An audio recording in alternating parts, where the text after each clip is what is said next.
All right, everyone, welcome back to Getting In, a College Coach Conversation. We just had a great conversation with Jack Murphy, who is in many ways the son of this podcast, I guess the host of this podcast.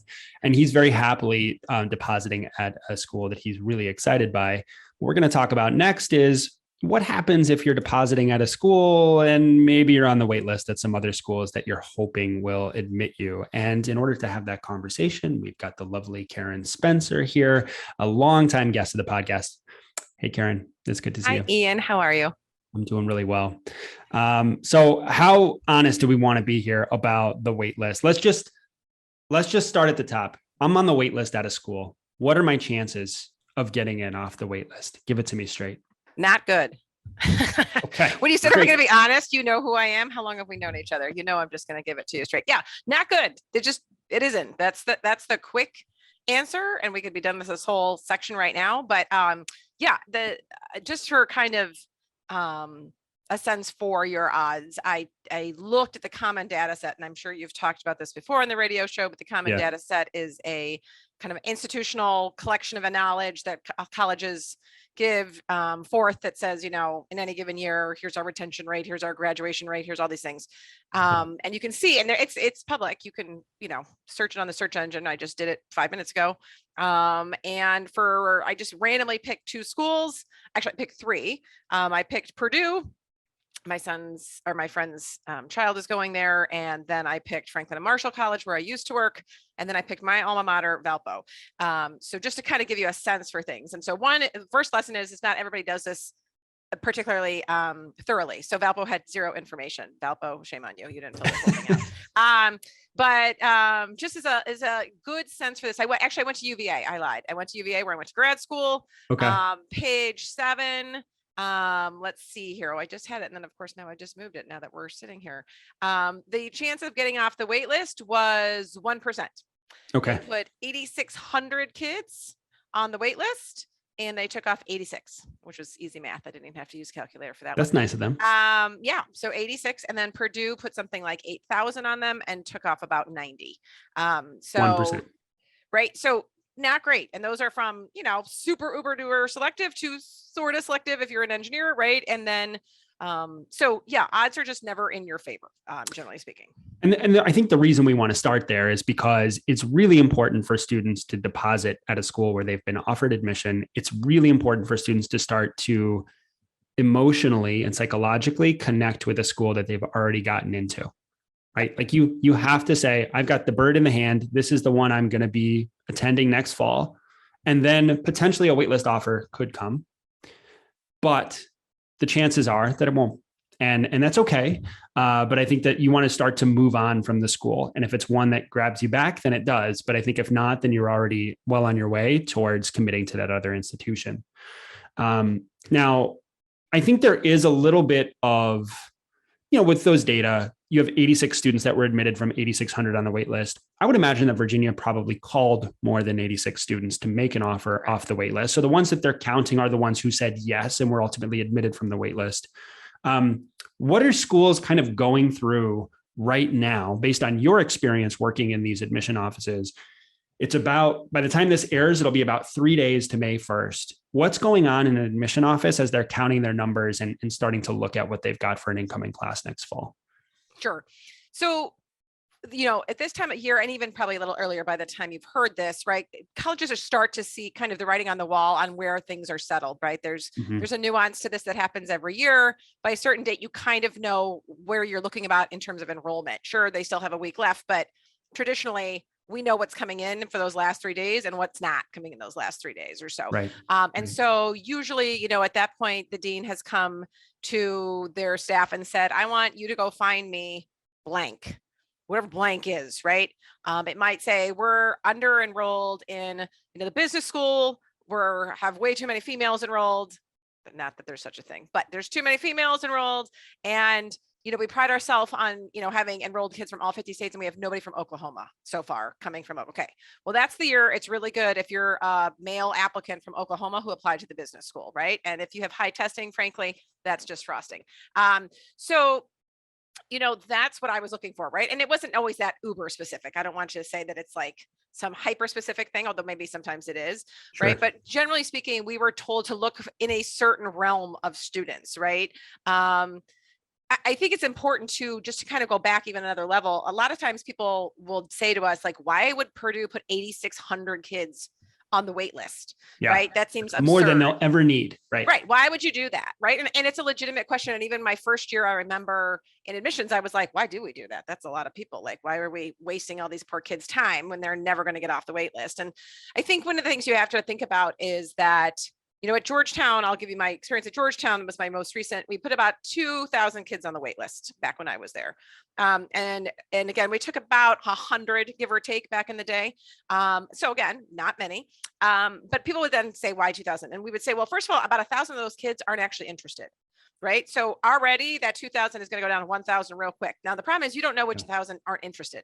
So you better make sure you've got enough padding that you've made that sure that 1,000 isn't the only 1,000 you admitted, right? So you've got to give yourself enough padding to allow for that natural 50-60% attrition, right? Because another 100 or 200, to your point, right, have gotten excited about their second choice. They're good. They said they were interested. Give them another week or two. They're really actually not that interested, right? So now we're down to like 700, 800. Well, now that's a much more doable number. And again, I'm looking to fill gaps in a class with a wait list, right? I'm looking where am I under enrolled?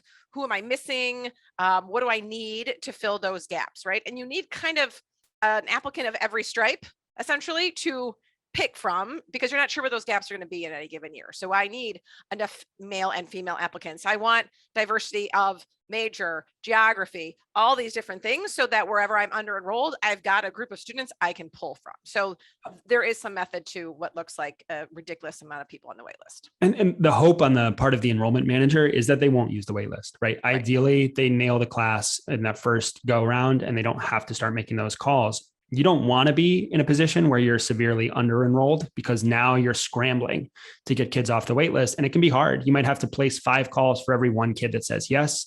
You might not have financial aid off the wait list. And so you need to call students who can afford to pay the full tuition, who are probably also getting other calls from other wait lists at the same time.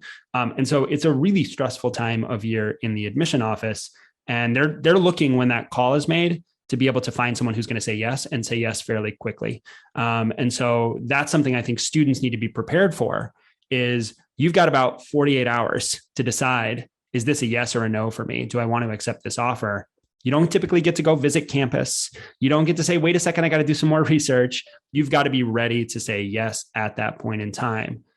Are there things that students can do, Karen, to prepare themselves to be able to say yes, or to indicate to a school that they are likely to say yes if that call does come, before May 1st rolls around? Yeah, absolutely. So that letter of continued interest, and I know some schools don't allow for that. The UCs will say, don't bother, we're not reading that. Yeah, right. But a lot of schools will. Even Georgetown, that didn't take demonstrated interest into account at original admission. We don't care how much you like us or what you did, the front end, like Franklin and Marshall did. But on the back end, we still did. Like, if you had a letter in your file, I was still there when we had paper files because I'm 100 years old. But like, if we had a letter in your file that said, I'm still really interested in your wait list. I promise I'm coming. If you let me off, it's been my first choice, blah, blah, blah. I love you. I love you. I love you. And that kid is in the ballpark of what I've been asked to kind of look at. Yep. I'm yanking that file first. So if any demonstrated interest, I just think it's never a waste, right? If they don't look at it, then they won't look at it. But admissions officers are people, as we've like to remind people, right? We have heartstrings too. We like kids who like us, who want to come here. We don't want to take a student off the wait list for them a week later to be like, just kidding, I'm still going to go to Barnard, right? Like, that's not interesting to me. And so, yes, I think that is never a bad idea, and always a good idea, generally speaking, unless specifically told not to do so. Again, following directions is also important. And sadly, rightly or wrongly, students who are, again, to your point, are no need are usually going to be pulled first, right? At Franklin and Marshall College, where we did not have gads of money, and even at Georgetown, which has less money than people I think they have, we were usually told to go find no need students. So students who are not going to cost us any money, to take them off the wait list. So that's nothing you can do about that. But if you were no need, your chances just increased as well. And sometimes students can say that in their letter of continuing interest that I don't need financial aid, if required. I think it's hard to find an artful way of saying something like that. But it can be helpful. Typically, schools are going to know already because they've run a financial aid analysis on your FAFSA or your profile or both, if necessary. I think sometimes, Karen, I tend to agree with you, right? So I used to think that you don't want to send the letter if they don't ask for it. But I really think that admission officers are people. Like if I'm working in an admission office, I want my dean to be happy that I brought them a student who said yes. And I'm going to pick the students that have indicated me that they are likely to say yes. But this can also swing into a zone where it gets annoying or concerning when a student is over enthusiastic from the wait list, shows up on a campus visit and wants to have a conversation with an admission officer, sends emails every day asking what the status of the wait list is. What is the line? Like, is there more that people should do beyond sending that letter, or is that enough and just sit back and wait? Generally, I say I would send a letter if you know your admissions officer or you have some kind of contact and you want to shoot them an email, more directly. By all means, I think that's fine. But yes, I mean, I haven't been at Georgetown in a while, and I still remember some of the crazy that showed up, trying to get themselves off the wait list. And I just wanted to say to them, please stop. You are hindering your chances of doing this. One kid set up a tent on the front patio of the admissions office. And I was like, well, now that's a no. That might have been a yes. I have no idea if you were even a contender, but now that's a no. We had somebody send us a Scrabble board with George, which I mean, some people thought was cute. I thought was like a little serial killer-ish. So maybe not. There were, so again, I do think it's fine. I think if, ask 5 people if they think it looks creepy or overdone. And if even one says yes, assume one of those people might be your admissions officer. That's right. Call it a day. Yeah. I think you got to be careful. And I think the other thing is that the communication really needs to come from the student.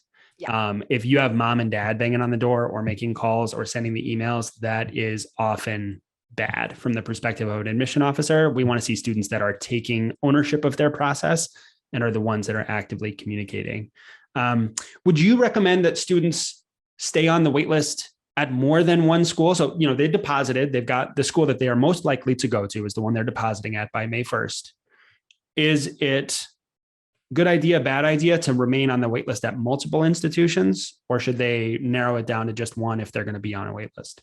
I mean, I really think that's up to the student about how much they want to go to those other schools, right? If you had 2 schools you really, really, really wanted to go to before the one you're about to deposit at, then I'm okay. Stay on both of them. Again, understand your odds are not great and get excited about that one you're going to. But I think if you really know, only stay on a wait list where a place where you really legitimately think you would actually take the spot if offered, right? If you're like, no, I'd probably still stay where I'm in deposited, then let it go. It makes it room for easier, the admissions officer has one person to worry about. It makes room for one more spot, somebody else to take that spot who actually wants it. So really be thoughtful. Like, would I really go if I'm taken off the wait list? And if the answer is no, then let it go. All right. And there's a lot of sitting and waiting by the phone, or proverbial sitting and waiting by the phone. I guess we get to take them with us now. At what point should a student figure, I'm not getting the call? When in the calendar year is it essentially done? I remember waiting to hear from a wait list until like July, and then I was released. That was definitely too late. But what would you recommend? I would say for most schools, and I'd be curious actually what my colleagues would say, I would say by mid-May, 1st of June, right? Same. At that point, we've called everybody, right? And again, if I'm taking anybody off in July or August, it's because of a very late person who's changed their mind. And we're talking 2 or 3 people I'm taking off at that point. So your odds just went from 1% to, whatever less than 1% is. I would say mid-May to June, start buying all the swag from wherever you're going, because that's where you're going. Where you're going. And congrats, you're going to love it. You chose to apply there. You got in. It's right. A place you're going to love. So, all right, Karen, we did it. We filled some time about the wait list. Thanks for coming on the show and talking through it. I think it's going to be helpful for some families. Good. Bye, everybody. Bye. Oh, no, I'm not leaving. I got more show to do. We're going to talk about tax advantages for saving for college after this, so don't go away.